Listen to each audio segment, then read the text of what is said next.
It's time for our review! Yay! So this is a review for Hannibal Series 3, Episode 5, Contorno. Directed by Guillermo Navarro and written by Tom DeVille, Bryan Fuller and Steve Lightfoot. And yes, obviously it contains spoilers, so sorry.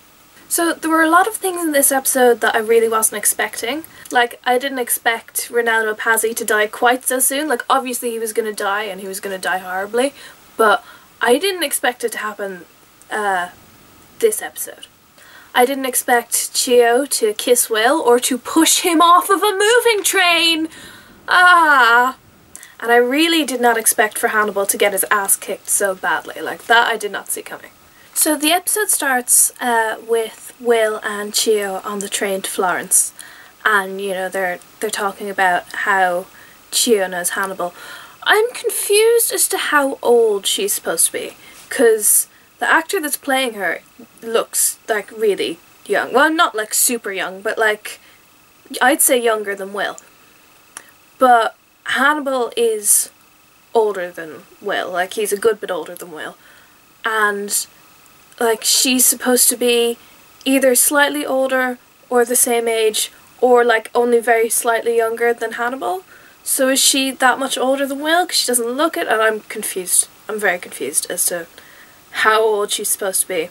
There are so many snail facts in this episode. Like, it's just snails. So many snails. And then we cut to Hannibal and Bedelia. And Hannibal is once again shirtless because Mads Mikkelsen just refuses to wear clothes, apparently. And Hugh Dancy seems to be getting in on the action because Will's shirtless later in the episode as well, and it's just like, guys, But we do get some interesting character stuff from Bedelia in this scene.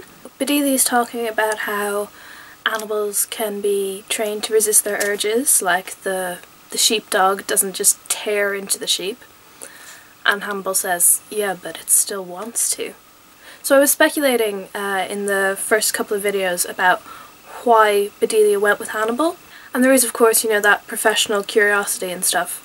But I do think she's very fond of him, and she'd like nothing more than to train him to resist his instincts.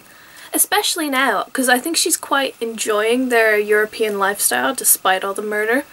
So if she could somehow train or manipulate Hannibal into being just like a normal human being, not only would that be an amazing professional psychological achievement, but she'd also get herself just like a really sophisticated, caring husband, just that plays the piano and sulks a bit and mopes around but doesn't eat people. That would be ideal. But of course, Hannibal is not exactly open to being trained to resist his instincts. He likes his instincts. He doesn't want to resist them.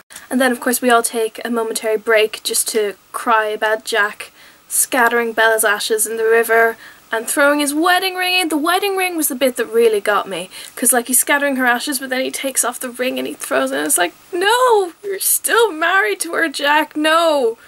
That was really upsetting. But then we get a sweet little dinner scene with Jack and Ronaldo Pazzi and his wife, who I don't know if we know her name. I don't think anyone says her name in the episode, which is kind of irritated me. But I did like that scene. And it was a nice little mirror of the Bedelia, Hannibal, Anthony Demont dinner scene that we got in episode 1, I think. And that, like, without all the sexual tension though. But it does make me kind of sad because Jack and Ronaldo could have been such like good crime fighting buddies and it would have been really sweet, but of course we don't get that. Of course we don't. So this episode is kind of all about Ronaldo and him trying to catch Hannibal and making just terrible life decisions. Like, Hannibal obviously needs to be stopped, but teaming up with someone who is so obviously dodgy is not really the way to go about it. Like, I understand why he did it, and like he wants the money to take care of his wife and all that, but no, it's not a good idea. It's not a good idea at all. Meanwhile, in America, Alana has been searching for purchases that she thinks might be Hannibal's, and I'm so so glad that the whole money, extravagant lifestyle thing is being brought up, because it was really bothering me the first few episodes. Like, how are they paying? We still don't know how they were paying for everything, but like at least someone has noticed that they're buying all this expensive shit and like living in expensive places and doing expensive things. I'm really glad that that's being brought up and that's like actually a plot point, because it was really annoying me. So she's telling all this to Mason, and Mason's just being creepy and disgusting and generally himself. And you can just see every single scene with them, Alana is getting increasingly done with him. Like, she's so close to snapping and just stabbing him in his disgusting face. And I can't wait until she does. It's going to be so wonderful. And then we cut back to Will and Chio, and they're still on the train. And that was frustrating. Like, I get that Lithuania is a long way away and it's going to take them a while to get to Florence, but it felt quite, like, slow and frustrating. I just wanted them to be there and, like, be part of the story, and they just weren't, and it was kind of annoying. But they did have bunk bed conversations, which was just so cute. Oh, just Will interacting with anyone that's being even vaguely nice to him is my favourite thing. But they always turn out to either be Hannibal or imaginary, or push him off a train, and it's like, no, why can't Will have nice friends that are nice to him? Like, he has Jack and Alana, but even they've manipulated him and tried to take advantage of him on occasion. I mean, for good reasons, but still, like, can people not just be nice to Will? Just be nice to Will. He's lovely. Will has a nightmare about Chio, and he wakes up and she's not there and he's worried, so he just pulls on a jacket over his pyjama pants and goes to look for her. And she's down the back of the train, like on the little platform bit, which trains don't have those anymore, do they? Are there seriously still trains that have a little caboose bit where you can stand on it and like look at? Surely that's against health and safety regulations. Like, I mean, clearly, because you could push someone off of a train. I know it's TV and it's like highly stylized TV and it shouldn't bother me, but kind of that, yeah, I was just like, what? Anyway, Will and Chio have a little chat, and it's, you know, creepy and poetic, because they're both creepy and poetic. I actually could see them as a couple in a weird way, because they're sort of on the same wavelength. They're both nighttime people, they're very dark and quiet, and they're both obsessed with Hannibal, so that's, you know, something that they have in common. But even so, I really wasn't expecting her to kiss him, and I was like, oh my god, she's kissing him! Oh my god, where is this going? And then I really wasn't expecting it to go to the place where he gets pushed off a moving train! He got pushed off a moving train! In his bare feet and his little pyjama pants and his jacket. Is he gonna walk to Florence in the middle of the night in his bare feet? Like, can nice things please just happen to Will? Can people stop injuring him and leaving him with no shoes? However, something I did find pleasing, when Will has been pushed from the train and he's lying on the tracks, motionless, face down, we don't know if he's okay, we just see the snout of the nightmare stag just coming into frame and kind of nuzzling him, and then he gets up and it's like he's fine. And I thought that was very sweet, because it's like the Hannibal part of Will is caring for him when he's injured, and that was kind of sweet. But yeah, that's the last we see of Will for the episode, so presumably he's just walking to Florence now. So then we're back to Pazzi, and he's gone to the university to try and get Hannibal's fingerprints discreetly. Because he's an idiot, because no, obviously he's going to find out that you're doing that and you're going to get yourself killed. Cop the fuck on, man. But if you'll notice, when Pazzi walks in, Hannibal is off screen, but he puts music on. Now, I can't remember if it was real Hannibal or like imaginary Hannibal, but some version of Hannibal in a previous episode said that when he's remembering all the people he's killed, he doesn't hear their screams, he just hears music. So the minute he puts on that music, you're just like, oh shit, he's gonna die. Pazzi's about to be murdered. This is gonna be bad.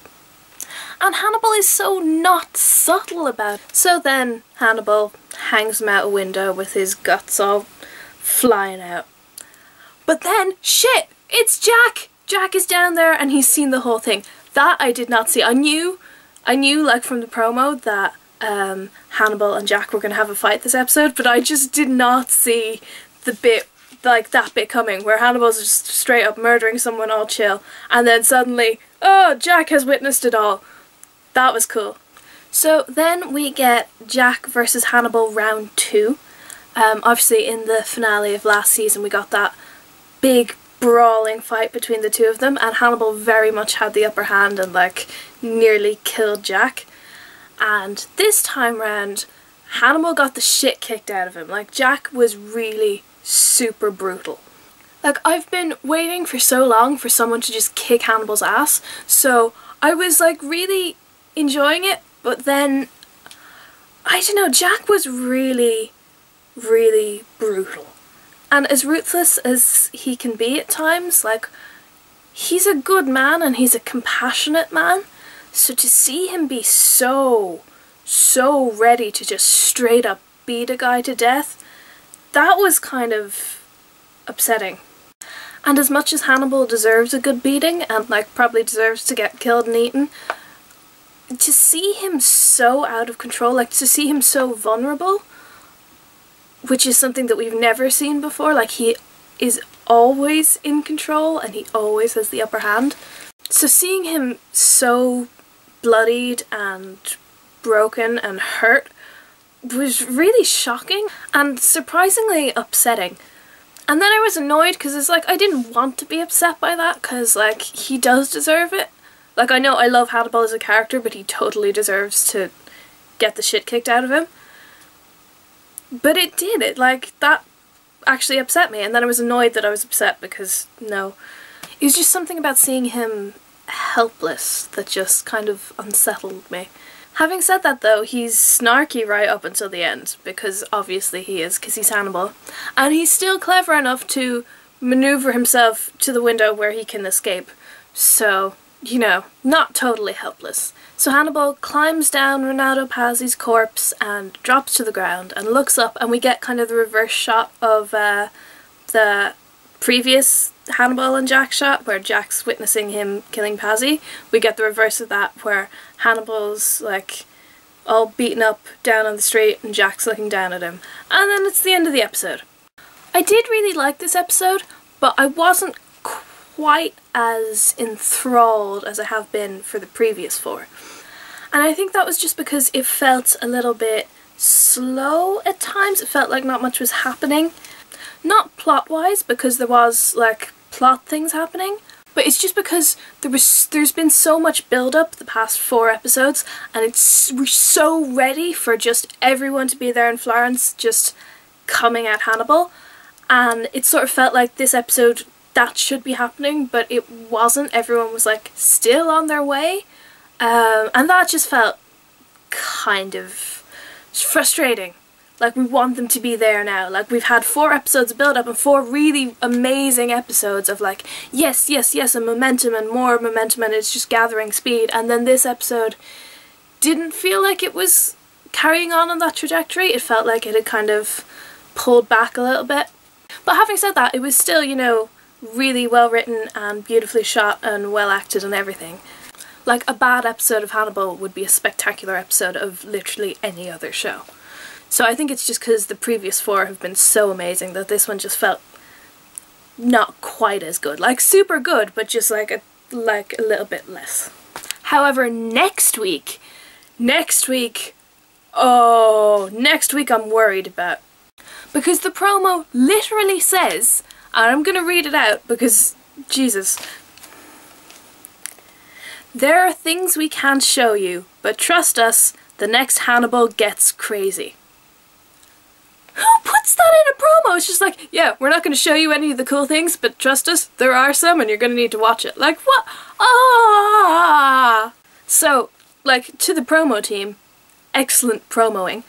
And, oh god, I'm worried. I'm so worried. It's going to be amazing because we're finally going to get everyone together. We're going to get Will and Hannibal united finally and actually talking to each other. We get to see a little clip of them talking in front of the Primavera.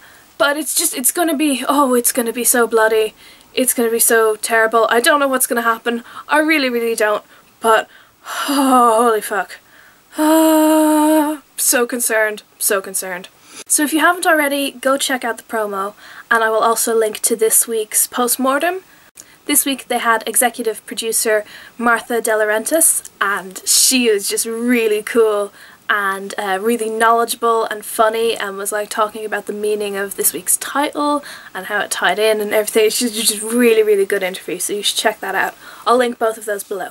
So if you liked this video, please give it a thumbs up and subscribe to my channel to see next week's review, and keep tweeting Save Hannibal, all the Save Hannibal hashtags. There's lots of different ones now, it's kind of confusing.